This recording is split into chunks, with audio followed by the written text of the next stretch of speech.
Après ses missions à Bagdad et Amsterdam, le ministre des Hydrocarbures était face à la presse le 30 juin pour faire la restitution. Bruno Jean-Richard Ittois a expliqué les contours de son périple qui lui a permis de vendre la destination Congo en matière d'investissement dans l'industrie pétrolière et gazière. Dans la capitale irakienne, Bruno Jean-Richard Ittois a pris part au 60e anniversaire de l'Organisation des pays producteurs de pétrole, célébré en différé après 3 ans en raison de crise sanitaire due au Covid-19. Une célébration qui a examiné les différentes activités de cette organisation et les défis qui plombent sur le marché mondial pétrolier. En tant que Congo, nous sommes très fiers d'appartenir à cette organisation qui est une des plus importantes au monde sur le plan économique. Nous sommes très fiers de participer ainsi à la décision qui conduit à fixer les prix de notre première ressource naturelle. Nous aurions été heureux, je pense, d'avoir la même chose pour d'autres matières premières. Nous sommes heureux d'y jouer un rôle important. L'année dernière, le Congo a assuré la présidence du Conseil du comité, de la conférence ministérielle.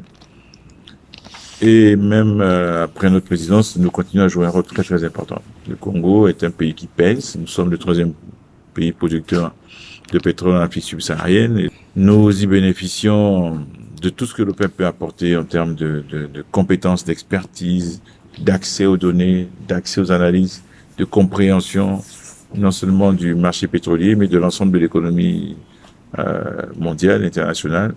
Nous avons voulu à Bagdad montrer la solidité, l'unité, la solidarité de tous les membres de l'OPEP autour d'objectifs communs. À Amsterdam, aux Pays-Bas, le ministre des Hydrocarbures a visité les installations de la société Perenco qui opère en République du Congo. La République du Congo, engagée à impulser la production du gaz liquéfié, s'appuiera sur l'expertise de ce partenaire, d'où la visite et l'échange avec les responsables de la dite société dans leur installation. Nous avons été invités par un opérateur pétrolier qui monte en puissance dans ce pays, la société Perenco. C'est un opérateur que nous encourageons beaucoup dans son activité ici. Actuellement, en termes de production de pétrole, cet opérateur est le 2e producteur de pétrole. Avec le lancement prochain du projet de gaz liquéfié, Eni reprendra un niveau de production plus élevé. Mais on est très heureux qu'il y ait cette compétition saine entre les opérateurs congolais, les opérateurs installés au Congo, qui aujourd'hui sont mus par cette volonté prônée par le président de la République, prônée par le gouvernement, d'arrêter le déclin que nous avions connu entre-temps, de stabiliser la production, mais surtout très rapidement de l'augmenter. Donc nous sommes dans cette dynamique et dans ce cadre, Perenco, dans la spécialité justement pour mieux maîtriser les coûts, de trouver des solutions innovantes, adaptées, spécifiques aux différents champs, a mis au point une plateforme un peu particulière, qui est une espèce d'unité compacte et qui regroupe plusieurs fonctions dont a besoin un champ pétrolier.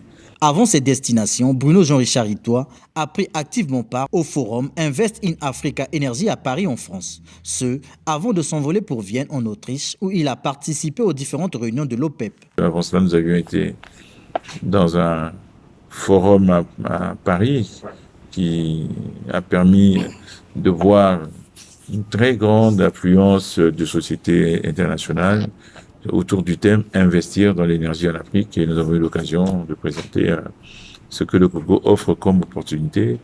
Et après cela, nous avions été à Vienne, en effet, pour une réunion ordinaire de notre comité ministériel, notre conférence ministérielle, au cours de laquelle nous avons pris des décisions importantes concernant le marché pétrolier, notamment la décision de fixer les quotas de production des pays, non plus sur la base, on va dire, de négociations qui se terminent toujours bien, mais essentiellement sur la base de données scientifiques certifiées par 3 cabinets. La mission dans ces pays augure de bonnes perspectives pour le Congo, car le pays envisage augmenter sa production pétrolière et développer le gaz liquéfié, a-t-il conclu.